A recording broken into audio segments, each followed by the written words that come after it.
Second Sunday meeting ನಡೆಯೋದು ಅಣ್ಣವ್ರ ಮನೇಲಿ, ಕಲಾವಿದರ ಸಂಘದ. ಅಲ್ಲಿ ಎಲ್ಲರೂ ಒಂದೇ ಸರ್, ಎಲ್ಲರೂ ಒಂದೇ. ಇಡೀ ಆರ್ಟಿಸ್ಟ್ಗಳು, who is who, not the stars, not the super stars, not the mega stars. ಒಂದು ಸಿನಿಮಾದಲ್ಲಿ ಒಂದು ಸೀನ್ ಮಾಡಿರ್ಬೋದು, ಅಥವಾ ಸಣ್ಣದೊಂದು ಸಿನಿಮಾದಲ್ಲಿ ಸಣ್ಣದೊಂದು ಪಾತ್ರ, ಅವರು ಕೂಡ ಹಂಗೆ ಇರೋರು. ಆಮೇಲೆ ಎಲ್ಲರನ್ನೂ ಈಕ್ವಲ್ ಆಗಿ ಟ್ರೀಟ್ ಮಾಡೋದು. ಕರೆಕ್ಟ್. ನೋ ಭೇದ ಭಾವ. ನಾನು ಹೀರೋ, ಅದು ಗೋಲ್ಡನ್ ಎರಾ ಸರ್. ನಾನು ನೋಡಿ ಚಿಕ್ಕ ಹುಡುಗ ಸರ್, ನಾನು ಈಗಲೂ ಕಣ್ಣು ಕಟ್ಟಂಗಿದೆ. ಆ ಮನೆಯಲ್ಲಿ ಒಂದು ಹಬ್ಬದ ವಾತಾವರಣ, ಇಡೀ ಆರ್ಟಿಸ್ಟ್ಗಳು ಒಟ್ಟಿಗೆ ಕೂತ್ಕೊಂಡು ಮಾತಾಡಿ, ಒಂದು ಪ್ರಾಬ್ಲಮ್ ಇದ್ರೆ ಆ ಚರ್ಚೆ ಆಗಿ, ಅದು ಅಣ್ಣವರ ಮನೆಯಲ್ಲೇ ಆಗಿ, ಭರ್ಜರಿ ಊಟ ಮಾಡಿಸಿ, ಹೊಟ್ಟೆ ತುಂಬ ಮಾಡಿಸಿ. ಆಮೇಲೆ ಅವ್ರ ಮನೆಯಲ್ಲಿ ಒಂದು ವಿಶೇಷತೆ ಏನಂದ್ರೆ, ಲಾಸ್ಟ್ ಅಲ್ಲಿ ನಮ್ಮ ಫ್ಯಾಮಿಲಿ ಮತ್ತೆ ಅಣ್ಣವ್ರು ಕೂತ್ಕೊಂಡು ಊಟ ಮಾಡೋದು. ನಾನು, ಅಪ್ಪ, ಅಮ್ಮ, ಅಕ್ಕ, ಆಮೇಲೆ ಅಣ್ಣವರು, ಪಾರ್ವತಮ್ಮ, ಹೀಗೆ ಒಂದಷ್ಟು ಇದು ಮಾಡ್ಕೊಂಡು ಊಟ ಮಾಡೋದು. ಅಣ್ಣವ್ರ ಪಕ್ಕದಲ್ಲಿ ನಾನು ಕೂತಿರ್ಬೇಕು, ಅವ್ರು ನನಗೆ ತಿನ್ನಿಸೋದು.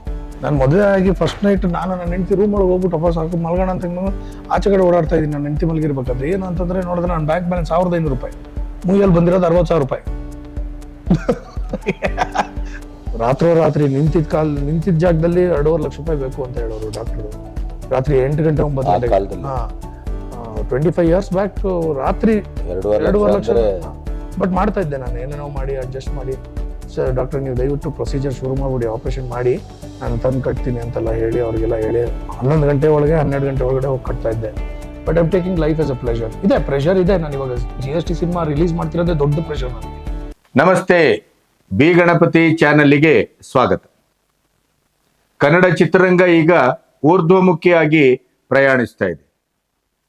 ಕಂಟೆಂಟ್ ಓರಿಯೆಂಟೆಡ್ ಸಿನಿಮಾ ಅಂತ ನಾವೇನು ಕನಸು ಕಟ್ಟಿದ್ದೆವು, ಆ ನಿಟ್ಟಿನಲ್ಲಿ ಇವತ್ತು ವರ್ತಮಾನವನ್ನ ನೋಡುವ ಮತ್ತು ಅನುಭವಿಸುವಂತ ಒಂದು ಸಂದರ್ಭ ನಮಗೆ ಒದಗಿದೆ ಅನ್ನೋದು ಬಹಳ ಒಳ್ಳೆಯ ಮಾತು ಮತ್ತು ಅನುಭವ. ಇಂಥ ಹೊತ್ತಿನಲ್ಲಿ ಲೋಕೇಶ್, ಗಿರಿಜಾ ಲೋಕೇಶ್, ಮಗ ಸೃಜನ್ ಲೋಕೇಶ್ GST ಅನ್ನುವಂಥ ಒಂದು ವಿಶಿಷ್ಟವಾದಂಥ ಹ್ಯೂಮರ್ ಬೇಸ್ಡ್ ಸಿನಿಮಾವನ್ನ ನಮ್ಮ ಕಣ್ಣೆದುರು ಅನಾವರಣಗೊಳಿಸಲಿಕ್ಕೆ ಸಿದ್ಧವಾಗಿದೆ. GSTಯ ಟ್ರೈಲರ್ ಈಗಾಗಲೇ ಸಿನಿಮಾ ರಂಗದ ಒಳಗೂ ಹೊರಗೂ ಸುದ್ದಿ ಮಾಡ್ತಾ ಇದೆ. ಒಂದು ಸಿನಿಮಾವನ್ನ ನಿರೂಪಿಸುವಂತ ನೆಲೆಯಲ್ಲಿ ತನ್ನದೇ ಆದಂತ ನಿರ್ದೇಶನದ ಚಾಕಚಕ್ಯತೆ ಮತ್ತು ಛಾಪನ್ನ ಒತ್ತಬೇಕು ಅನ್ನೋದು ಸೃಜನ್ ಲೋಕೇಶ್ ಅವರ ಅನುಗಾಲದ ಕನಸು. 25ನೇಯ ಸಿನಿಮಾ ನಟನೆಯಿಂದ ಇವತ್ತು ಕನ್ನಡ ಚಿತ್ರರಂಗಕ್ಕೆ ದಕ್ಕಿದ್ರೆ, TV ಸ್ಟಾರ್ ಆಗಿ ಸೃಜನ್ ಲೋಕೇಶ್ ಮನೆ ಮಾತು. ವ್ಯಕ್ತಿಯಾಗಿ ನಾನು ಅವನನ್ನ ಬಾಲ್ಯದಿಂದಲೂ ಕಂಡವನು. ನನ್ನ 40 ವರ್ಷದ ಪತ್ರಿಕೋದ್ಯಮದಲ್ಲಿ ಬಹುಶಃ 30-35 ವರ್ಷದ ಒಡನಾಟ ಆ ಕುಟುಂಬದಕ್ಕೆ. ಲೋಕೇಶ್ ಅವರೊಟ್ಟಿಗೆ ಊಟ, ಪಾನ, ಗೋಷ್ಠಿ, ಅದು ಅನುಗಾಲವೂ ನಡೀತಾ ಇತ್ತು. ಇಂಥ ವಾತಾವರಣದಲ್ಲಿ ಪೂಜಾ ಇರ್ಬೋದು, ಸೃಜನ್ ಇರ್ಬೋದು, ನಮ್ಮ ಮನೆಯ ಮಕ್ಕಳ ಹಾಗೆ ನಾವು ನೋಡಿದವರು. ವ್ಯಕ್ತಿತ್ವದ ದೃಷ್ಟಿಯಿಂದಲೂ ಬಹಳ ಮಾದರಿಯಾಗಿ ನಿಂತಿರುವಂತ ಸೃಜನ್ ಈ GST ಸಿನಿಮಾದ ಟ್ರೈಲರ್ ಮೂಲಕನೇ ಪ್ರಥಮ ನಿರ್ದೇಶನ ಆದರೂ ಕೂಡ ತನ್ನ ಆದ್ಯತೆ ಏನು, ತನ್ನ ನಿರೂಪಣೆ ಏನು, ನೋಡುವಂಥ ಹೃದಯಕ್ಕೆ ನಾನು ಯಾವ ರೀತಿ ಸ್ಪಂದಿಸಬಲ್ಲೆ, ಆಧುನಿಕವಾದ ತಂತ್ರಜ್ಞಾನವನ್ನ ಬಳಸಿಯೂ ಕೂಡ ನಿಮ್ಮನ್ನ 2.25 ಗಂಟೆ ಅವ್ಯಾಹತವಾಗಿ ನಕ್ಕು ನಗಿಸಿ ಕೊನೆಗೆ ಸಿನಿಮಾ ಅಂದ್ರೆ ಇಷ್ಟೇ ಅನ್ನುವ ರೀತಿಯಲ್ಲಿ ಮತ್ತೆ ಕಾಯುವ ಹಾಗೆ ಮಾಡಬಲ್ಲೆ ಅನ್ನುವಂಥ ಒಂದು ಅನನ್ಯವಾದಂಥ ಅಪರೂಪವಾದಂಥ ಟ್ರೈಲರ್ ಅನ್ನ ಬಿಡುವ ಮೂಲಕ ತನ್ನ ಶಕ್ತಿ ಸಾಮರ್ಥ್ಯವನ್ನ ತೋರಿಸ್ಕೊಟ್ಟಿದ್ದಾರೆ. ಈಗ ಬಿಡುಗಡೆಯ ಸಂದರ್ಭ. ಈ ಸಂದರ್ಭದಲ್ಲಿ ನಾನು ಬಹಳ ಕಾಲ ಆಗಿತ್ತು ಅವ್ರ ಮನೆಗೆ ಹೋಗದೇನೆ. ಅಪರೂಪಕ್ಕೆ ಅವರ ಮನೆಗೆ ಹೋದೆ, ಮನಸ್ಸಿಗೂ ಹೋದೆ. ಲೋಕೇಶ್, ಸೃಜನ ಲೋಕೇಶ್ ಮೂಲಕ ಸುಬ್ಬಯ್ಯ ನಾಯ್ಡು, ಲೋಕೇಶ್, ಗಿರಿಜಾ ಲೋಕೇಶ್ ಇವರೆಲ್ಲರೂ ರಾಷ್ಟ್ರ ಪ್ರಶಸ್ತಿಯನ್ನು ಪಡೆದವರು. ಸುಬ್ಬಯ್ಯ ನಾಯ್ಡು ಅವರು ಕನ್ನಡ ಚಿತ್ರರಂಗದ ಆದ್ಯ ಪ್ರವರ್ತಕರಲ್ಲಿ ಒಬ್ಬರು. ಕನ್ನಡಕ್ಕೆ 2 ಮಹಾ ಕುಟುಂಬಗಳು, ಚರಿತ್ರಾರ್ಹವಾದದ್ದು, ಚಿರಂತನವಾದದ್ದು. ಒಂದು ಡಾಕ್ಟರ್ ರಾಜ್ಕುಮಾರ್ ಕುಟುಂಬ, ಇನ್ನೊಂದು ಸುಬ್ಬಯ್ಯ ನಾಯ್ಡುಗಳ ಕುಟುಂಬ. ಸುಬ್ಬಯ್ಯ ನಾಯ್ಡುಗಳ ಒಂದು 4ನೇ ತಲೆಮಾರು ಇವತ್ತು ನಮ್ಮ ಕಣ್ಣೆದುರು ಅನಾವರಣಗೊಳ್ತಾ ಇದೆ. ಅದು ಲೋಕೇಶ್ ಅವರ ಮಗ ಕೂಡ. ತಂದೆ ಮಗನ ಜುಗಲ್ಬಂದಿಯ ಸಿನಿಮಾ GST. ಈ ಸಿನಿಮಾದ ಒಂದು ಬಿಡುಗಡೆಯ ಈ ಸುಸಂದರ್ಭದಲ್ಲಿ ಲೋಕೇಶ್ ಕುಟುಂಬದ ಒಂದು ಆತ್ಮದ ಅವಲೋಕನದ ಪ್ರತೀಕ ಅನ್ನುವ ಹಾಗೆ ಸೃಜನ್ ಲೋಕೇಶ್ ಅವರನ್ನ ದೀರ್ಘವಾಗಿ ಮಾತಾಡಿಸಿದ್ದೇನೆ. ತುಂಬ ಕಚಕುಳಿ ಇಡುವಂಥ ಮಾತು, ಆತ್ಮ ಮುಟ್ಟುವ ಮಾತು, ಹೃದಯವನ್ನ ಕಲಕುವ ಮಾತು ಮತ್ತು ಯಾವುದೇ ರೀತಿಯ ಇಲಾಜು ಮುಲಾಜು ಇಲ್ಲದೇನೆ ಆಡಿದ ಸೃಜನ್ ಲೋಕೇಶ್ ಅವರ ಈ ಮಾತುಕತೆ ಪ್ರಾಯಶಃ GST ಸಿನಿಮಾದ ಒಂದು ಕರ್ಟನ್ ರೇಸರು, ಅದರ ಜೊತೆಗೆ ಅವರ ಬದುಕಿನ ಅಂತರಂಗದ ಒಂದು ಅವಲೋಕನ ಕೂಡ. ಬನ್ನಿ ಕೇಳೋಣ.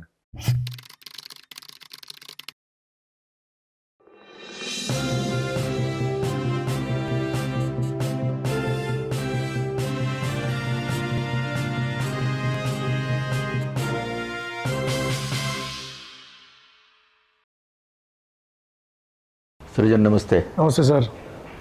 ಒಂದು ಹಂತದಲ್ಲಿ ಬಹಳ ಹತ್ತಿರವಿದ್ದು ನಾವು ಬಹಳ ದೀರ್ಘಕಾಲದ ನಂತರ ಭೇಟಿ ಆಗ್ತಾ ಇದ್ದೀವಿ. ಹೌದು ಅಲ್ವಾ? ಹೌದು. ಬಹುಶಃ ಪ್ರಥಮ ಸಿನಿಮಾದ ಹೊತ್ತಿನಲ್ಲಿ ಭೇಟಿ ಆದದ್ದು ಅಂತ ಅನಿಸ್ತದೆ. ಹೌದು. ಅದರ ನಂತರ ಅಂದ್ರೆ ಒಂದು ಸಂದರ್ಶನಕ್ಕೆ ಅಥವಾ ಮಾತುಕತೆಗೆ ಅಂತ ಕೂತ ದಾಖಲೆಗಳಿಲ್ಲ. ಹೌದು, 25 ವರ್ಷ ಆಯ್ತು ಸರ್. ಹೌದು, 25 ಇಯರ್ಸ್. ಹೌದು. ಆದ್ರೆ ಇಲ್ಲಿನ ಕಲ್ಲಿನಲ್ಲೂ ನನ್ನ ನೆನಪುಗಳಿದೆ. ಖಂಡಿತ. ಹೌದು, ಕಾಂಟ್ ಫರ್ಗೆಟ್ ದೋಸ್ ಡೇಸ್. ನಿಮ್ಮ ತಂದೆಯ ಒಂದು ಮಾತುಕತೆ, ಮಧ್ಯಾಹ್ನದ ಊಟ ಗೋಲ್ಡನ್ ಡೇಸ್. ಲೋಕೇಶ್ ಅಂದ್ರೆ ಒಂದು ಮಧುರವಾದ ನೆನಪು.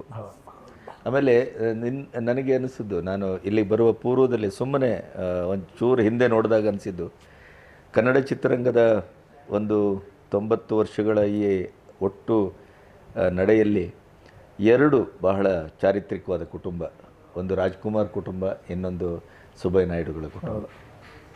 ಅಲ್ಲೂ ತಲೆಮಾರುಗಳು ಇವತ್ತಿಗೂ ಜೀವಂತವಾಗಿದೆ.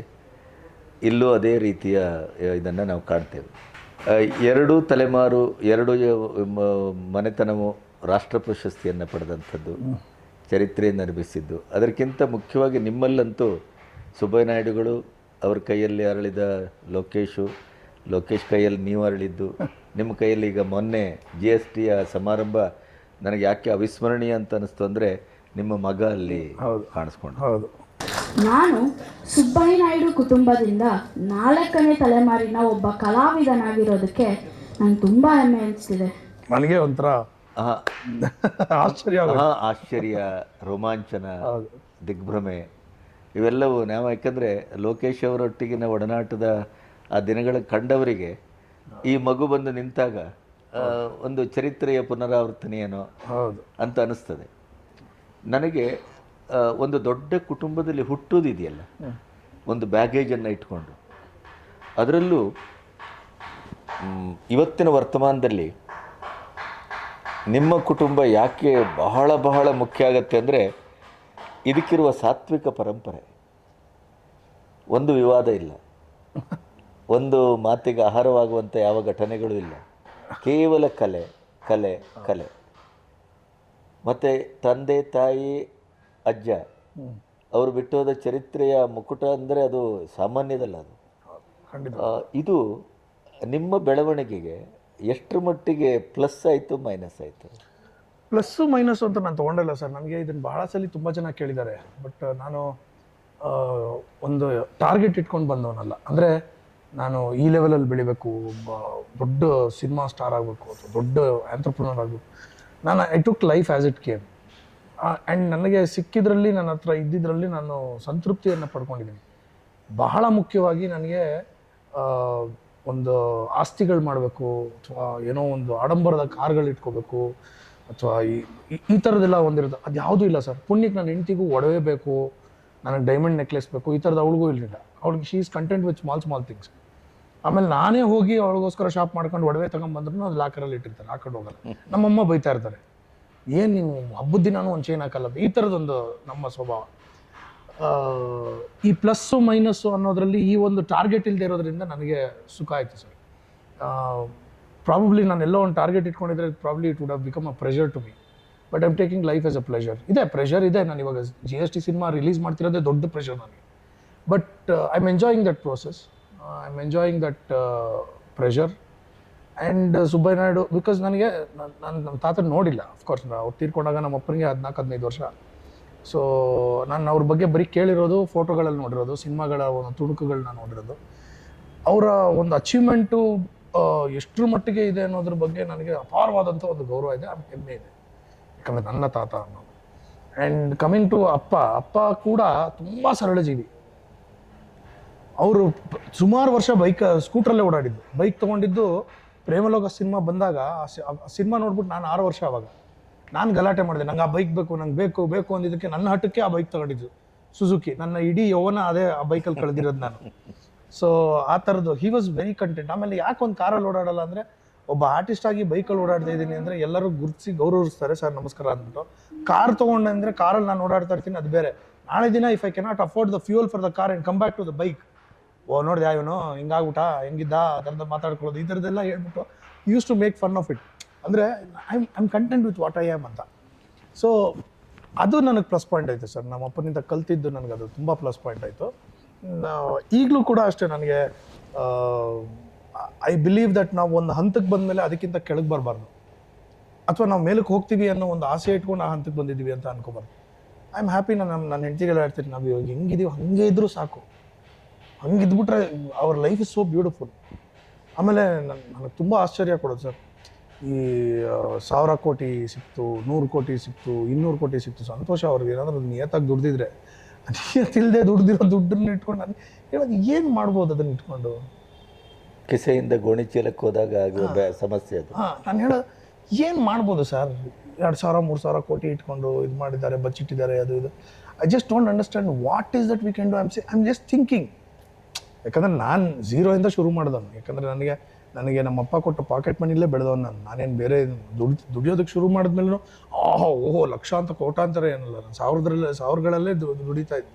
I was happy, I was very happy. ನಾನು ನನ್ನ ಹೆಂಡತಿ ಮದುವೆ ಆಗೋಕ್ಕೆ ಮುಂಚೆನೂ ಮಾತಾಡ್ಕೊತಾ ಇದ್ದೆ, ನಾನು ಹೆಂಗೋ ಮಾಡೋ ಒಂದು 30-40 ಸಾವಿರ ದುಡಿತೀನಿ ಕಣೆ, ನೀನು 15,000 ದುಡಿಯೋಲ್ಲ ತಿಂಗಳಿಗೆ, ಸೀರಿಯಲ್ ಮಾಡ್ತೀನಿ ಅನ್ನೋದಾದ್ರೆ ಮಾಡು ಪರವಾಗಿಲ್ಲ.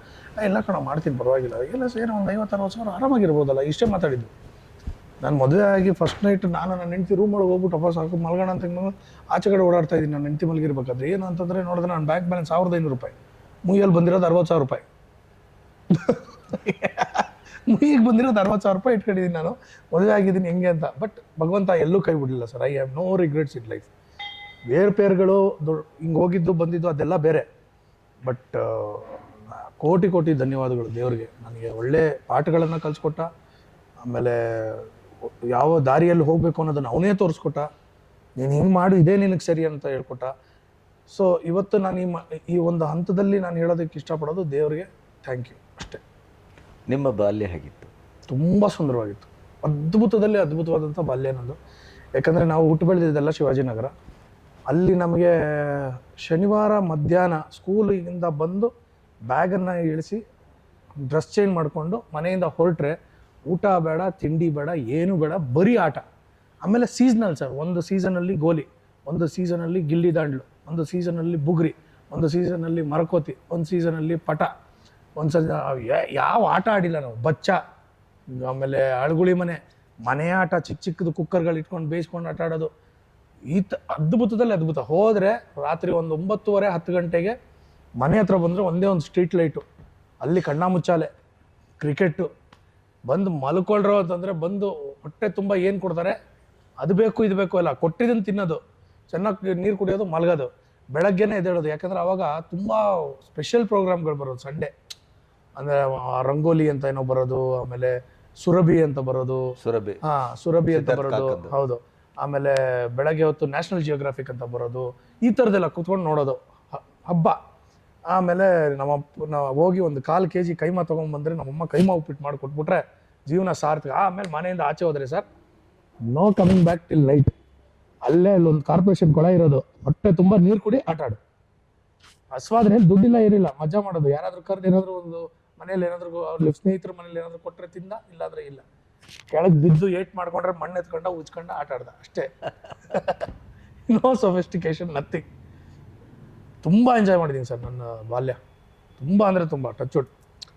ನನ್ನ ಮಕ್ಕಳು ನೋಡಿದಾಗ ಬೇಜಾರಾಗುತ್ತೆ, ಏನು ಇವಕ್ಕೆ ಏನು ಆಚೆ ಕಡೆ ಹೋಗಂಗಿಲ್ಲ, ಈ ಟ್ರಾಫಿಕಲ್ಲಿ ಆಟ ಆಡೋದಕ್ಕೆ ಒಂದು ಜಾಗ ಇಲ್ಲ.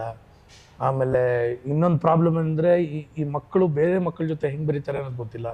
ಇವಾಗ ಗ್ಯಾಜೆಟ್ಸ್ ಬಂದ್ಬಿಟ್ಟು ಬರೀ ಮೊಬೈಲು, ಟ್ಯಾಬು, PS4.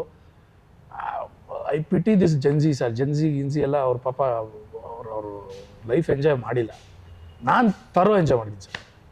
ನಿಮ್ಮ ಬಾಲ್ಯದಲ್ಲಿ ತಂದೆ ತಾಯಿಯ ಅಲ್ಲಿಂದ ನೋಡ್ಕೊ ಬಂದಾಗ ಮೊದಲು ನೀವು ಕಂಡ ತಂದೆ? ಇಲ್ಲ ಅಂದರೆ ನಾವು ತಂದೆ ತಾಯಿ ಜೊತೆ ಒಡನಾಟ ಅನ್ನೋದಕ್ಕಿಂತ ಹೆಚ್ಚಾಗಿ ನಾವು ಬೆಳೆದಿದ್ದು ಸರ್. ಬಿಕಾಸ್ ಅಪ್ಪ ಅಫ್ಕೋರ್ಸ್ ವಾಸ್ ವೆರಿ ಬ್ಯುಸಿ ಆಗಿನ ಟೈಮಲ್ಲಿ. ಅಮ್ಮ ಕೂಡ ಆ್ಯಕ್ಟಿಂಗ್ ಶುರು ಮಾಡಿದ್ಮೇಲೆ ಆಕೆ she was also very busy person.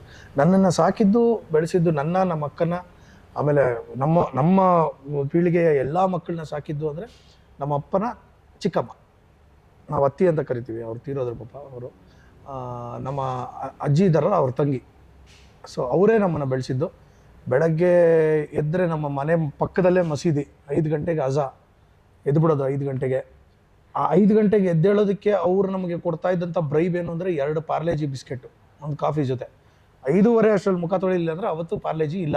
ನಾವು ಆ 2 ಬಿಸ್ಕೆಟ್ ತಿನ್ನೋದಕ್ಕೆ 5 ಗಂಟೆಗೆ ಎದ್ದೇಳ್ತೇವೆ. ಆಮೇಲೆ ಎದ್ದು ಸ್ಕೂಲ್ಗೆ ಹೋಗಿ ಆರಾಮಾಗಿ ಬಂದು ಟ್ಯೂಷನ್ ಆ ಥರದ್ದೆಲ್ಲ ಆಟ ಆಡು. And early to bed early to rise, very studious.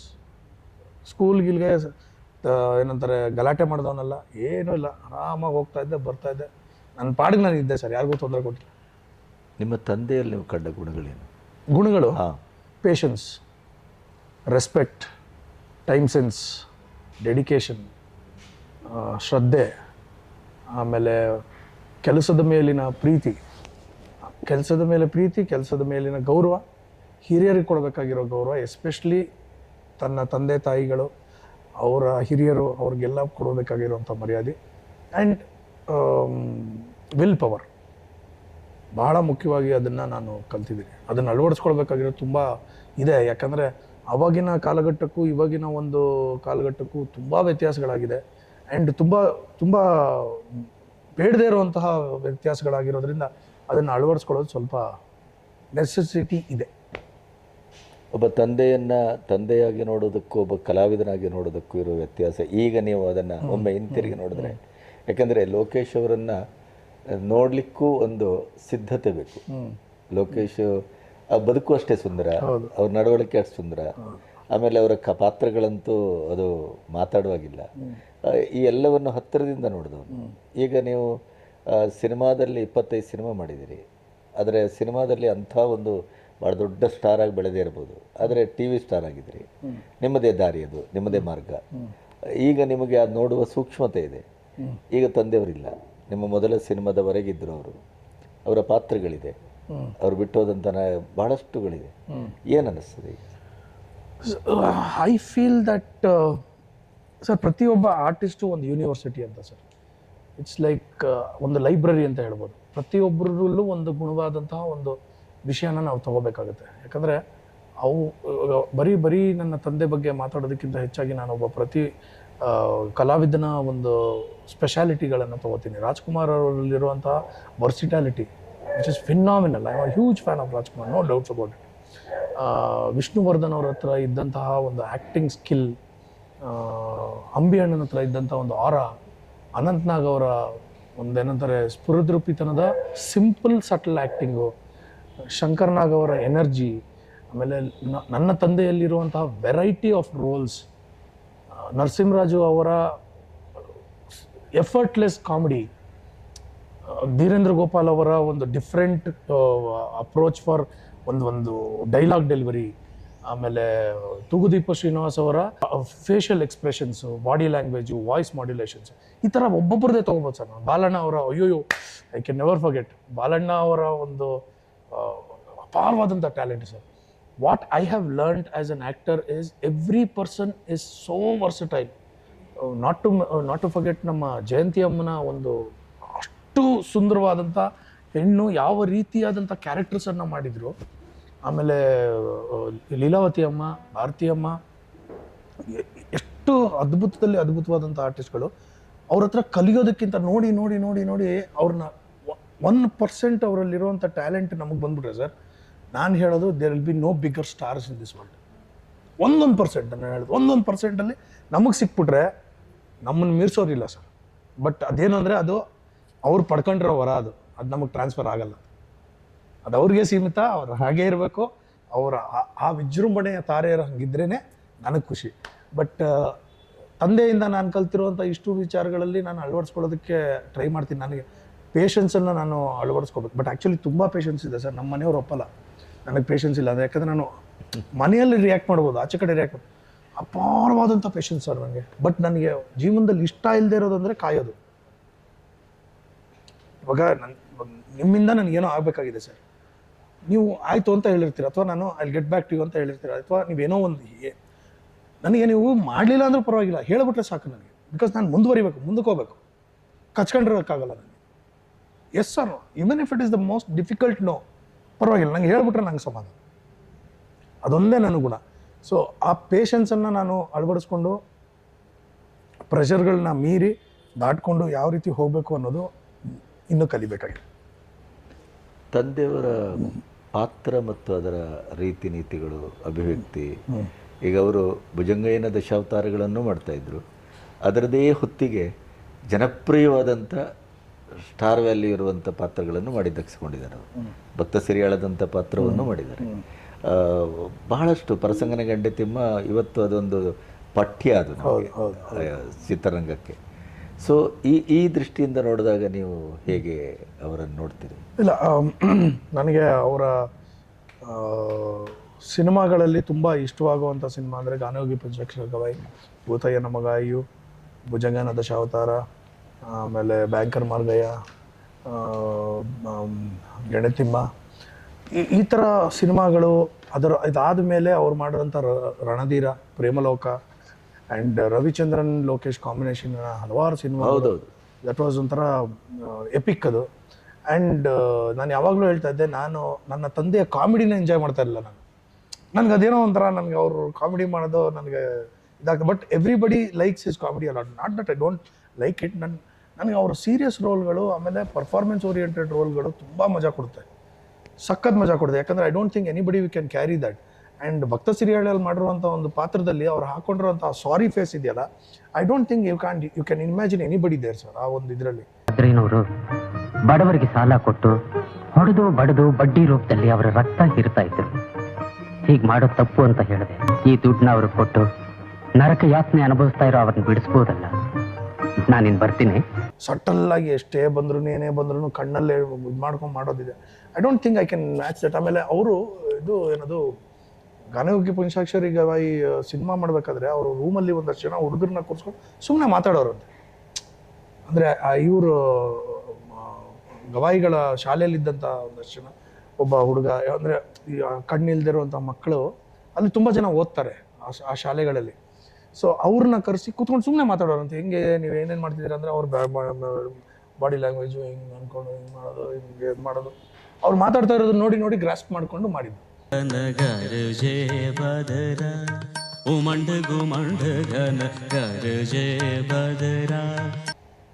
So that and all is very impressive. ನಮ್ಗೆ ಆ ಥರ ಚಾಲೆಂಜಿಂಗ್, ಓ ಮೈ ಗಾಡ್ ನಾನು ಮಾಡಬೇಕು ಅನ್ನೋ ಒಂದು ರೋಲ್ ಇವಾಗ ನನ್ನ ಲೈಫಲ್ಲಿ ಸಿಕ್ಕಿರೋದು ಸತಿ ಸುಲೋಚನೆ ಮಾಡ್ತಿರೋದ್ರಿಂದ.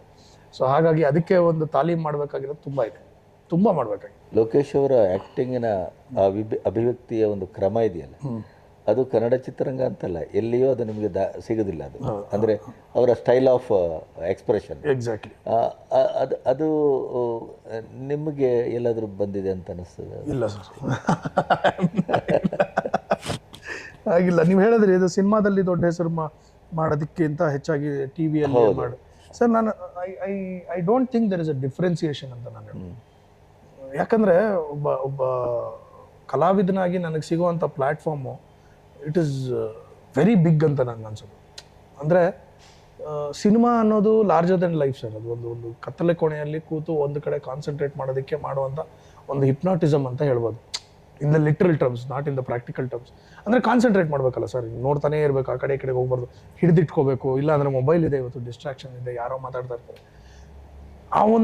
ಆ ಒಂದು ಸ್ಟೇಟಿಗೆ ಕರ್ಕೊಂಡು ಹೋಗೋದಕ್ಕೂ ಇಷ್ಟು ಡಿಸ್ಟ್ರಾಕ್ಷನ್ಸ್ ಇರಬೇಕಾದ್ರೂ ಒಂದು 1 hour ನಮ್ಮನ್ನು ನೋಡಬೇಕು ಟಿ ವಿಲಿ ಅಂತ ಅಂದಾಗ್ಲೂ that is also equal effort. ಅಲ್ಲಲ್ಲ, ಈಗ ಟಿ ವಿ ಅನ್ನೋದು ಸತ್ಯಕ್ಕೂ ಒಂದು ಅರ್ಥದಲ್ಲಿ, ಅದರಲ್ಲೂ ನೀವು ಮಾಡಿದ ಶೋ ಇದೆಯಲ್ಲ, ಅದಕ್ಕೆ 2-3 ಸವಾಲುಗಳಿದ್ದು. ಒಂದು already established show in Hindi, ಆಯಿತಾ, ನೀವು ಅದನ್ನು ಕನ್ನಡಕ್ಕೆ ತಂದು ಅದನ್ನು ದಕ್ಕಿಸ್ಕೊಳ್ಳೋದು. ಸರ್ ಇಲ್ಲ, ಇದಕ್ಕೆ ಮುಂಚೆ ನಾನೇ ಮಾಡಿದ್ದು ಮಜಾ ವಿಸರ್ಜ ಫಸ್ಟ್. ಅಲ್ಲ, ಅದು ಹೌದು. ಇದಕ್ಕಿಂತ ಇದನ್ನು ನಾನು ತರ್ತಾ ಇದ್ದು, ಅದು ಮಜಾ ವಿಸರ್ಜ, ಅದು ಅಂದರೆ ಕನ್ನಡಕ್ಕೆ ಟಿವಿಯ ಲೋಕಕ್ಕೆ ಹೊಸತಾಗಿ ಕೊಟ್ಟದ್ದು ನೀವು, ನಿಮ್ಮದೇ ಆದಂಥ ಒಂದು ಮಾರ್ಗ. ಫಸ್ಟ್ ಅದು ಮಾಡಿದ್ದು, ಆಮೇಲೆ ಬಿಗ್ ಬಾಸಿನ ಬಂದ್ಮೇಲೆ ಹೌದೌದು, ಅದಷ್ಟು ಸುಲಭ ಅಲ್ಲ ಅದು. ಇತ್ತು, ಚಾಲೆಂಜಸ್ ಇತ್ತು. ನನಗೆ ಗೊತ್ತಿದ್ದೇನು ಅಂದರೆ ನಾನು ಅದರಲ್ಲಿ ಒಂದು ರೀತಿಯಾದಂಥ ಒಂದು ನ್ಯಾಯ ಕೊಡಿಸ್ಬೋದಾಗಿತ್ತು. ಅದಕ್ಕೋಸ್ಕರ ನಾನು ತುಂಬ ಪರ್ಟಿಕ್ಯುಲರ್ ಆಗಿ ನಾನು ಪರಮ್ ಅವ್ರಿಗೆ ಹೇಳಿದ್ದೇನು ಅಂದರೆ, ಮಜಾ ವಿತ್ ಸುಜಾ ಮಜಾ ಟಾಕೀಸ್ ನಾವು ಮಾಡ್ತೀವಿ ಅನ್ನೋದಾದರೆ ಇದರ ನಿರ್ದೇಶನದ ಜವಾಬ್ದಾರಿ ಬೇರೆಯವರು ಕೊಡಲ್ಲ. ಬಿಕಾಸ್ ಇದು ನನ್ನ ಕನಸಿನ ಕೂಸು. ಅದನ್ನು ಅವ್ರು ಯಾವ ಥರ ಕನ್ಸೀವ್ ಮಾಡಿಕೊಂಡು ಅದನ್ನು ಯಾವ ಥರ ಡೈರೆಕ್ಟ್ ಮಾಡ್ತಾರೆ, ಯಾವ ಥರ ಇದನ್ನು ಹ್ಯಾಂಡಲ್ ಮಾಡ್ತಾರೆ ಅನ್ನೋದು ನನಗೆ I did not want to take a chance. So ನಾನು ತುಂಬ ಪರ್ಟಿಕ್ಯುಲರ್ ಆಗಿ ಇದ್ದಿದ್ದೇನೆಂದರೆ, ಈ ಸಿನಿಮಾ ಮಾಡೋದಾದರೆ ಇದರ ನಿರ್ದೇಶನ ನಾನು ಅದನ್ನು ನೀವು ಒಪ್ಕೊಳ್ಳೋದಾದರೆ ನಾನು ಮಾಡ್ತೀನಿ ಅಂತ. ನನಗೆ ಇನ್ನೂ ಒಂದು ತಲೆನೋವು ಕಮ್ಮಿ ಆಯಿತು, ನೀವು ದಯವಿಟ್ಟು ಮಾಡಿ, ಬೇರೆಯವ್ರನ್ನ ಹುಡ್ಕೋವಂಥ ಪ್ರಮೇಯ ಇಲ್ಲ ನನಗೆ ಅಂತ ಹೇಳಿ ಅವ್ರು ಒಪ್ಕೊಂಡು ನನಗೆ ಕೊಟ್ಟಂಥ ಜವಾಬ್ದಾರಿ. ನಾನು ಸಿನಿಮಾ ಮತ್ತು ಟಿ ವಿಯನ್ನು ಕಂಪ್ಯಾರಿಟಿವ್ಲಿ ಯಾಕೆ ಹೇಳಿದೆ ಅಂದರೆ, ಈಗ ನಮ್ಮಲ್ಲಿ ರಾಜ್ಕುಮಾರ್ ಇರ್ಬೋದು, ತೂಗುದೀಪ್ ಶ್ರೀನಿವಾಸ್ ಇರ್ಬೋದು, ಇತ್ತೀಚೆಗೆ ಬಂದರೆ ದೇವರಾಜ್ ಅಂತವ್ರು ಇರ್ಬೋದು. ಈಗ ನಮ್ಮಲ್ಲಿ ಬಂದಂಥ ಬಹಳ ದೊಡ್ಡ ದೊಡ್ಡ ಕಲಾವಿದರ ಮಕ್ಕಳು ಅವರದೇ ಆದಂಥ ಒಂದು ಎರವನ್ನು, ಒಂದು ಸ್ಥಾನವನ್ನು ಸಿನಿಮಾ ರಂಗದಲ್ಲಿ ಪಡೆದಿದ್ದಾರೆ. ಬಟ್ ನಿಮಗೆ ತಂದೆ, ತಾಯಿ, ಅಜ್ಜ ನಿಮ್ಮ ಪ್ರತಿಭೆ ಬಗ್ಗೆ ಯಾರೂ ಪ್ರಶ್ನೆ ಮಾಡುವಾಗೂ ಇಲ್ಲ, ಅದನ್ನು ಆಶ್ಚರ್ಯದಿಂದ ನೋಡಬೇಕಾಗಿಯೂ ಇಲ್ಲ, ಅದು DNA ಅಲ್ಲೇ ಇದೆ. ಆಮೇಲೆ ಅದಕ್ಕೆ ತಕ್ಕಾಗಿ ನೀವು ಅದನ್ನು ಮಾಡಿದ ಪಾತ್ರಗಳಲ್ಲಿ ನಾವು ಕಂಡಿದ್ದೇವೆ. ನಿಮ್ಮದೇ ಆದಂಥ ಒಂದು ಮಾರ್ಗ, ನಿಮ್ಮದೇ ಆದಂಥ ದಾರಿ. ಆದರೆ ಆ ಮಟ್ಟದ ಒಂದು ಸೂಪರ್ ಸ್ಟಾರ್ ಅನ್ನೋ ಮಟ್ಟಕ್ಕೆ ಒಬ್ಬ 2 ಜನ ದಿಗ್ಗಜರ ಮಗನಾಗಿ, ಅದು ಅಲ್ಲಿ ನನಗೆ ಗೊತ್ತಿಲ್ಲ ಅದು ಯಾವ ಕಾರಣ ಅಂತ. ಆದರೆ ಆ ದೃಷ್ಟಿಯಲ್ಲಿ ಇಟ್ಕೊಂಡು ನೋಡಿದಾಗ ನಿಮ್ಮದೇ ಆದಂಥ ಬೇರೆ ಮಾರ್ಗವನ್ನು ಮಾಡಿಕೊಂಡದ್ದು ಅದು ನಿಮ್ಮ ದೊಡ್ಡತನ, ಅದು ನಿಮ್ಮ ತಾಕತ್ತು. ಈ ಸಿನಿಮಾದಲ್ಲಿ ಪ್ರಾಬ್ಲಮ್ ಏನಾಯಿತು ಗೊತ್ತಿಲ್ಲ ನನಗೆ. ನನಗೆ ಸಿನಿಮಾ ತುಂಬ ನೆಮ್ಮದಿ ಕೊಟ್ಟಿದೆ. 25 ವರ್ಷಗಳ ಹಿಂದೆ ಶುರು ಮಾಡಿದಂಥ ಒಂದು ಜರ್ನಿಲಿ ವರ್ಷಕ್ಕೊಂದು ಪಿಕ್ಚರ್ ಅಂತ ಅಂದ್ಕೊಂಡ್ರೂ 25 ಸಿನಿಮಾ ಮಾಡಿದ್ದೀನಿ ಅಂತಂದರೆ ನನಗೆ ಐ ಹ್ಯಾವ್ ನೋ ರಿಗ್ರೆಟ್ಸ್. ಯಾಕಂದರೆ ನಾನು ತುಂಬ ಒಳ್ಳೆ ಸಿನಿಮಾಗಳಲ್ಲೂ ಕೆಲಸ ಮಾಡಿದ್ದೀನಿ. ನವಗ್ರಹ ಅನ್ನೋ ಸಿನಿಮಾ ನನಗೆ ಸಿಕ್ತು, ಎದೆಗಾರಿಕೆ ಅನ್ನೋ ಸಿನಿಮಾ ಸಿಕ್ತು, ಸೆಲ್ಫಿ ಮಮ್ಮಿ ಗೂಗಲ್ ಡ್ಯಾಡಿ ಅನ್ನೋ ಒಂದು ತುಂಬ ನೀಟಾಗಿರುವಂಥ ಒಂದು ಸಿನಿಮಾ, ನನಗೆ ತುಂಬ ಇಷ್ಟ ಆದಂಥ ಟಿಪಿಕಲ್ ಕೈಲಾಸ ಅನ್ನೋ ಒಂದು ಸಿನಿಮಾ, ನಾನು ಮಾಡಿದಂಥ ಎದೆಗಾರಿಕೆ ಎಲ್ಲಿದ್ದೆ ಇಲ್ಲಿ ತನಕ ಸಿನಿಮಾ, ಇವಾಗ ನಾನು ಮಾಡಿರೋಂಥ GST ಸಿನಿಮಾ. ಸೊ ನನಗೆ I have no regrets sir. I have lot of respect towards the industry. ಆಮೇಲೆ ಪ್ರಾಬಬ್ಲಿ ಇವಾಗ ನೋಡಿ, ಫಸ್ಟು ಶುರು ಆದಾಗ ಸುದೀಪ್, ನಾನು, ದರ್ಶನ್ ಒಂದೇ ಟೈಮಲ್ಲಿ ಬಂದಂಥ 3 ಜನ ಆರ್ಟಿಸ್ಟ್ಗಳು, ಅವಾಗ ಹೀರೋಗಳು. ಸುದೀಪ್ ಸ್ಪರ್ಶ ಫಸ್ಟ್ ಬಂತು, ನೀಲಮೇಘ ಶ್ಯಾಮಾನಂದ್ ಬಂತು, ಆಮೇಲೆ ಮೆಜೆಸ್ಟಿಕ್ ಬಂತು. ಬಟ್ ಇಬ್ಬರ ಸಿನಿಮಾ ಯಾವ ಲೆವೆಲ್ಗೆ ಹಿಟ್ ಆಯಿತು ಅಂದರೆ, that even today it's a big mark. But my cinema ನಾವು ಡಿಸೈಡ್ ಮಾಡಿದ್ದು ಫೆಬ್ರವರಿ 14ಕ್ಕೆ ಮಾಡಬೇಕು ಅಂತ ಅಂದ್ಕೊಂಡ್ವಿ. ನಾನಾ ಕಾರಣದಿಂದ ತುಂಬ ಮುಂದಕ್ಕೆ ಹೋಯ್ತು. ಆಮೇಲೆ ಅದರ ಒಂದು ವಿಚಾರವಾಗಿ ನನಗೆ ಒಂದು ಚೂರು ಕಂದ ಇಲ್ಲ ಸರ್. ನನಗೆ ಸಿನಿಮಾ ಹೆಂಗೆ ರಿಲೀಸ್ ಮಾಡೋದು, ಏನು ಮಾಡಬೇಕು, ಪ್ರಚಾರ ಏನು ಕತೆ, ಅವಾಗೆಲ್ಲ ಇದ್ದಿದ್ದು ಒಂದು ಪ್ರೆಸ್ ಮೀಟ್ ಸರ್, ಅಷ್ಟೇ ಅಲ್ವಾ? ಹೆಚ್ಚಂದ್ರೆ ಪೇಪರ್, ಒಂದು ಪ್ರೆಸ್ ಮೀಟ್, ಒಂದು 4-5 ಜನ ಕೂತ್ಕೊಳ್ಳೋದು, ಮಾತಾಡೋದು, ಅಲ್ಲಿಗೆ ಪ್ರಚಾರ ಮುಗೀತು, ಗೋಡೆಗೆ ಹಾಕು ಪೋಸ್ಟ್ ಅಷ್ಟೇ. ಬಟ್ ಇದೆಲ್ಲ ಗೊತ್ತಿಲ್ಲ. ಬಟ್ ನಾನು ಒಂದು ಖುಷಿ ಏನು ಅಂದರೆ, ಇವಾಗ ದರ್ಶನಿನ ಒಂದು ಗ್ರಾಫ್ ಆಗಿರ್ಬೋದು, ಸುದೀಪ್ ಅವರ ಒಂದು ಗ್ರಾಫ್ ಆಗಿರ್ಬೋದು, it has a very good graph for there careers and super duper mega hits. But ನಾನು ಅದೇ ರೀತಿಯಲ್ಲಿ ಅದೇ ಜರ್ನಿಯಲ್ಲಿದ್ದೀನಿ. ಬಟ್ ನಾನು ಹೇಳಿದಾಗೆ ನನಗೆ ಬಂದಿರುವಂಥ ಚಾಲೆಂಜಸ್ನ ದಾಟ್ಕೊಂಡು ನಾನು ನನ್ನ ರೀತಿಯಲ್ಲಿ ನನ್ನ ಕೆಲಸವನ್ನು ಮಾಡ್ತಾ ಹೋಗ್ತಾನೆ. ಸಿನಿಮಾ ಯಾಕೆ ಸಿಗಲಿಲ್ಲ, ಆಮೇಲೆ ನನ್ನನ್ನು ನಾನು ಇನ್ನೊಬ್ಬರ ಜೊತೆ ಕಂಪೇರ್ ಮಾಡ್ಕೊಳ್ಳೋದಕ್ಕೆ ಯಾವತ್ತೂ ನನ್ನ ಮನಸ್ಸಿಗೆ ಬಂದಿಲ್ಲ. ಆ್ಯಂಡ್ ಅದು ಬೇಕಾಗೂ ಇಲ್ಲ ಅಂತ ನನಗನ್ಸುತ್ತೆ ಸರ್. ಯಾಕಂದರೆ ನಾನು ಅದು ಕಣ್ಣಾರೆ ನೋಡಿದ್ದೀನಿ. ಸೆಕೆಂಡ್ ಸಂಡೇ ಮೀಟಿಂಗ್ ನಡೆಯೋದು ಅಣ್ಣವ್ರ ಮನೇಲಿ, ಕಲಾವಿದರ ಸಂಘದ. ಅಲ್ಲಿ ಎಲ್ಲರೂ ಒಂದೇ ಸರ್, ಎಲ್ಲರೂ ಒಂದೇ. ಇಡೀ ಆರ್ಟಿಸ್ಟ್ಗಳು, who is who, not the stars, not the super stars, not the mega stars. ಒಂದು ಸಿನಿಮಾದಲ್ಲಿ ಒಂದು ಸೀನ್ ಮಾಡಿರ್ಬೋದು, ಅಥವಾ ಸಣ್ಣದೊಂದು ಸಿನಿಮಾದಲ್ಲಿ ಸಣ್ಣದೊಂದು ಪಾತ್ರ, ಅವರು ಕೂಡ ಹಂಗೆ ಇರೋರು. ಆಮೇಲೆ ಎಲ್ಲರನ್ನೂ ಈಕ್ವಲಾಗಿ ಟ್ರೀಟ್ ಮಾಡೋದು. ಕರೆಕ್ಟ್. ನೋ ಭೇದ ಭಾವ, ನಾನು ಹೀರೋ ಅದು ನೋ, ಎಲ್ಲರೂ ಒಟ್ಟಿಗೆ ಕೂತ್ಕೊಂಡು ಊಟ ಮಾಡೋದು ಈಗ ಚಾನ್ಸ್ ಇಲ್ಲ ಸರ್, ಇಂಪಾಸಿಬಲ್. ಅದು ಗೋಲ್ಡನ್ ಎರಾ ಸರ್. ನಾನು ನೋಡಿ, ಚಿಕ್ಕ ಹುಡುಗ ಸರ್, ನಾನು ಈಗಲೂ ಕಣ್ಣು ಕಟ್ಟಂಗಿದೆ. ಆ ಮನೆಯಲ್ಲಿ ಒಂದು ಹಬ್ಬದ ವಾತಾವರಣ, ಇಡೀ ಆರ್ಟಿಸ್ಟ್ಗಳು ಒಟ್ಟಿಗೆ ಕೂತ್ಕೊಂಡು ಮಾತಾಡಿ, ಒಂದು ಪ್ರಾಬ್ಲಮ್ ಇದ್ದರೆ ಆ ಚರ್ಚೆ ಆಗಿ, ಅದು ಅಣ್ಣವರ ಮನೆಯಲ್ಲೇ ಆಗಿ, ಭರ್ಜರಿ ಊಟ ಮಾಡಿಸಿ, ಹೊಟ್ಟೆ ತುಂಬ ಮಾಡಿಸಿ. ಆಮೇಲೆ ಅವರ ಮನೆಯಲ್ಲಿ ಒಂದು ವಿಶೇಷತೆ ಏನು ಅಂದರೆ, ಲಾಸ್ಟಲ್ಲಿ ನಮ್ಮ ಫ್ಯಾಮಿಲಿ ಮತ್ತು ಅಣ್ಣವ್ರು ಕೂತ್ಕೊಂಡು ಊಟ ಮಾಡೋದು. ನಾನು, ಅಪ್ಪ, ಅಮ್ಮ, ಅಕ್ಕ, ಆಮೇಲೆ ಅಣ್ಣವರು ಪಾರ್ವತಮ್ಮ ಹೀಗೆ ಒಂದಷ್ಟು ಇದು ಮಾಡ್ಕೊಂಡು ಊಟ ಮಾಡೋದು. ಅಣ್ಣವ್ರ ಪಕ್ಕದಲ್ಲಿ ನಾನು ಕೂತಿರ್ಬೇಕು, ಅವ್ರು ನನಗೆ ತಿನ್ನಿಸೋದು. ಎಂಥ ಭಾಗ್ಯ ನೋಡಿ. ಲಾಸ್ಟಲ್ಲಿ ನಾನು ಬೈಕೊಳ್ಳೋದು ನಮ್ಮ ಅಪ್ಪನಿಗೆ, 4 ಗಂಟೆ ಆಗಿದೆ 5 ಗಂಟೆ ಆಗಿದೆ ನನಗೆ ಹಶ್ವು ತಿನ್ನೋದಕ್ಕೆ ಬಿಡ್ತಾಯಿಲ್ಲ, ಇರು ಅನ್ನೋರು. ಚಿಕ್ಕ ಮಕ್ಕಳು ಸರ್, ಹೆಂಗೆ ಗೊತ್ತಿರುತ್ತೆ. ಹೌದಪ್ಪ. At that age I am talking about 5 or 6. How will I know how big Rajkumar is a star? Now I know. ಆ ವಯಸ್ಸಲ್ಲಿ ಹೆಂಗೆ ಗೊತ್ತಿರುತ್ತೆ. ಇವಾಗ ನನ್ನ ಮಗನಿಗೆ 6 ವರ್ಷ ಅವನಿಗೇನು ಒಂಥರ ಹಸುವು ಅಂದಾಗ ಹಸುವು ಅಷ್ಟೇ ಆ ಬಾಲ್ಯದ ದಿನಗಳಲ್ಲಿ. ಬಟ್ ನಾನು ಇವಾಗ ಮೆಲ್ಕ್ ಹಾಕಿದಾಗ ನೆನಪಿರೋದ್ರಿಂದ ಐ ಥ್ಯಾಂಕ್ ಗಾಡ್ ಆ ದಿನಗಳು ನೋಡಿದ್ದೀನಿ ನಾನು ಅಂತ. ಬಟ್ ನಿಜವಾಗ್ಲೂ ಸರ್ ಒಂದು ಊರ ಹಬ್ಬ ಸರ್ ಅದು, ಹಂಗಿದ್ದಿತ್ತು ಸರ್ ಅದು. Amazing, most fantastic. ಅಪ್ಪನೊಟ್ಟಿಗೆ ಈ ಥರ ಹೋದದ್ದು ಕೆಲವು ಬೇರೆ ಬೇರೆ ನೆನಪುಗಳು ಖಂಡಿತ ಇದೆ ಸರ್ ಈ ಥರ. ಆಮೇಲೆ ಯಾವುದೋ ಇನ್ನೊಂದು ಅದೇ ಇದಕ್ಕೆ ಯಾವುದಕ್ಕೆ ರಾಮಾಚಾರಿ ಸಿನಿಮಾಗೆ ಹೋಗಿದ್ದು. ರಾಮಾಚಾರಿ ಆಲ್ಮೋಸ್ಟ್ ಇಡೀ ಸಿನಿಮಾದ ಶೂಟಿಂಗಲ್ಲಿ ನಾನು ಜೊತೆಲಿದ್ದೆ, ನನ್ನನ್ನು ಕರ್ಕೊಂಡು ಹೋಗಿದ್ರಲ್ಲಿ. ಆಮೇಲೆ ರಣಧೀರ ಸಿನಿಮಾದ ಕ್ಲೈಮ್ಯಾಕ್ಸ್ಗೆ ಕರ್ಕೊಂಡು ಹೋಗಿದ್ದು ಇಲ್ಲೇ ನಮ್ಮ ಚಾಮುಂಡೇಶ್ವರಿಲಿ ಸೆಟ್ ಹಾಕಿದ್ರು. ಆ್ಯಂಡ್ ಹಲವಾರು ಸಿನಿಮಾಗಳು ಅಮ್ಮನ ಜೊತೆ ಜಾಸ್ತಿ ಹೋಗ್ತಾ ಇದ್ದೆ. ಸೊ ಹೀಗೆ ಶೂಟಿಂಗ್ಗಳು ಹೋಗಿದ್ದು ಅಲ್ಲಲ್ಲಿ ನೆನಪಿದೆ. ಬಟ್ ಕಂಪ್ಲೀಟಾಗಿ ಬಾಲನಟನಾಗಿ ಹೆಚ್ಚು ಇದು ಮಾಡಲಿಕ್ಕೆ ಇಲ್ಲ ಸರ್. ಒಂದು 3 ಸಿನಿಮಾ ಏನೋ ಮಾಡಿದೆ ನಾನು. ಭುಜಂಗನ ದಶಾವತಾರ, ವೀರಪ್ಪನ್ನು, ಆಮೇಲೆ ಇನ್ನು ಮಿಕ್ಕಿದೆಲ್ಲ ಸಣ್ಣ ಪುಟ್ಟದು ಅನಾಥರಕ್ಷಕ. ಅದು ಯಾಕೆ ಮುಂದುವರಿಲ್ಲ? ಅಷ್ಟು ಸುಂದರವಾಗಿದ್ರಿ, ಅಷ್ಟು ಅಗೇನ್ ನನಗೆ ಐಡಿಯಾನೇ ಇಲ್ಲ ಸರ್. ನನಗೆ ಯಾಕೆ ನಾನು ಆ ಸಿನಿಮಾ ಹೆಂಗೆ ಮಾಡಿದೆ ಅನ್ನೋದು ಗೊತ್ತಿಲ್ಲ ನನಗೆ. ಅದು ಇದು ಭುಜಂಗನ ದಶಾವತಾರ ಓಕೆ, ಅಪ್ಪ ಪ್ರೊಡ್ಯೂಸರ್ ಡೈರೆಕ್ಟ್ರು ಓಕೆ. ವೀರಪ್ಪನ್ ಸಿಕ್ಕಿದ್ದು ನನಗೆ ಬೈ ಚಾನ್ಸ್. ನಮ್ಮ CGK ಇದ್ರಲ್ಲ, ಅವರ ಮಗ ಮಾಡಬೇಕಾಗಿದ್ದು ರೋಲು, ವೀರಪ್ಪನ್ ರೋಲ್ನ ಅವ್ರು ಮಾಡಬೇಕಾಗಿತ್ತು. ಬಟ್ ಏನಾಯಿತು ಅಂದರೆ ಅದರಲ್ಲಿ ಒಂದು ಸೀನಲ್ಲಿ ಹಾವು ಬರುತ್ತೆ. ಆ ಹಾವು ಮುಂದೆ ಬಂದು ನಿಂತ್ಕೊಂಡಿದ್ದಾಗ ನಮ್ಮ ಅಂದರೆ ಏನದು ನಮ್ಮ ತಂದೆ ವೀರಪ್ಪನ ಗುರು ಕ್ಯಾರೆಕ್ಟರ್ ಮಾಡಿದ್ದು. ಸೊ ಅಲ್ಲಿ ಬಂದು ನಿಂತ್ಕೋಬೇಕು, ಏನು ಹೆದರ್ಕೋಬೇಡ, ಹೆಂಗೆ ಹ್ಯಾಂಡಲ್ ಮಾಡೋದು ತೋರಿಸ್ತೀನಿ ಅಂದ್ಬಿಟ್ಟು ಹೇಳ್ಕೊಡೋ ಅಂತ ಒಂದು ಸೀನು. ಆವಾಗ ಇಷ್ಟೊಂದೆಲ್ಲ ರಿಸ್ಟ್ರಿಕ್ಷನ್ಸ್ ಇರಲಿಲ್ಲ, ಲೈವ್ ಪ್ರಾಣಿಗಳ ಥರ ಹಂಗಿಲ್ಲ ಅದು. ಬಟ್ ಆವಾಗ ಹಾವು ತಂದಿದ್ರು. ಬಟ್ ಆ ಹುಡುಗ ಹೆದರ್ಬಿಟ್ಟ ಹಾವು ಮುಂದೆ ಬರೋಕ್ಕೆ. ಆವಾಗ ಏನು ಮಾಡೋದು ಅಂದರೆ, ಲೋಕೋ ಇಲ್ಲ ಸುಜನ್ ಕರ್ಸು ಅಂತ ಹೇಳ್ಬಿಟ್ಟು, ಬೇಡ ಕಣ ಅದು ಇದು ಅಂತೆಲ್ಲ ಅವ್ರದ್ದೇನೋ ಚರ್ಚೆ ಆಗಿದೆ, ಅದೇನೇನಾಗಿದೆಯೋ ಗೊತ್ತಿಲ್ಲ, ಇಲ್ಲ ಕರ್ಸು ಪರವಾಗಿಲ್ಲ ಸುಜನ್ ಕೈಲಿ ಮಾಡ್ಸೋಣ ಅಂದಾಗ ನಮ್ಮಪ್ಪ ಆಯ್ತು ಸರಿ ಅಂದ್ಬಿಟ್ಟು ಕರ್ಸಿದ್ರು. ನನಗೆ ಸಿನಿಮಾ ಮಾಡ್ತಾ ಇದ್ದೀನಿ ಅನ್ನೋದಲ್ಲ, ಸ್ಕೂಲಿಗೆ ರಜೆ ಸಿಗ್ತಾರೆ ಅನ್ನೋ ಖುಷಿ. ಅದು ಖುಷಿ. ಶೂಟಿಂಗ್ ಮಾಡೋಣ ಮಾಡಿದೆ. ನನಗೇನು ಭಯ ಇಲ್ಲ. ನನಗೆ ಆ್ಯಕ್ಚುಲಿ ಹಾವು ಅಂದರೆ ತುಂಬ ಇಷ್ಟ. ನನಗೆ one of my favourite animals. I love to ಒಂಥರ ಹಾವು ಅಂದರೆ ಅದೇನೋ ಒಂಥರ ಈ ಪ್ರಾಣಿಗಳಿಗೆ ಹಲ್ಲಿದ್ದು ಕೈ ಇದ್ದು ಹಾರಕ್ಕಿದ್ದು ಎಲ್ಲ ಇದ್ದು ಬದುಕ್ತಾವೆ. ಇದು ಏನೂ ಇಲ್ಲದೆ ಅಷ್ಟು ಲಕ್ಷಾಂತರ ಕೋಟ್ಯಾಂತರ ವರ್ಷ ಸರ್ವೈವ್ ಆಗಿದೆ ಅನ್ನೋದು it's a fascination for. Correct. ಒಂದೊಂದು ಬರೀ ಅದು ಒಂದು ವಿಷ ಅನ್ನೋ ಒಂದು ಎಲಿಮೆಂಟು ಅಥವಾ ಒಂದು ಸ್ಟ್ರೆಂತ್ ಅನ್ನೋ ಎಲಿಮೆಂಟ್ ಅಷ್ಟೇ ಇರೋದು ಅದಕ್ಕೆ. ಹೌದು. It can't escape fast, it can't run. ಎಷ್ಟಿರುತ್ತೋ ಅಷ್ಟರಲ್ಲೇ ಆಗೋದು. ಹೆಬ್ಬಾವಂತೂ ಏನು ಮಾಡೋಕ್ಕಾಗಲ್ಲ. ಸೊ ಹಾಗಾಗಿ ನನಗೆ ಹಾವುಗಳು ಅಂದರೆ ಒಂಥರ ಇಟ್ಸ್ ಬ್ಯೂಟಿಫುಲ್ ಎವಲ್ಯೂಷನ್ ಅನ್ನೋ ಇದು.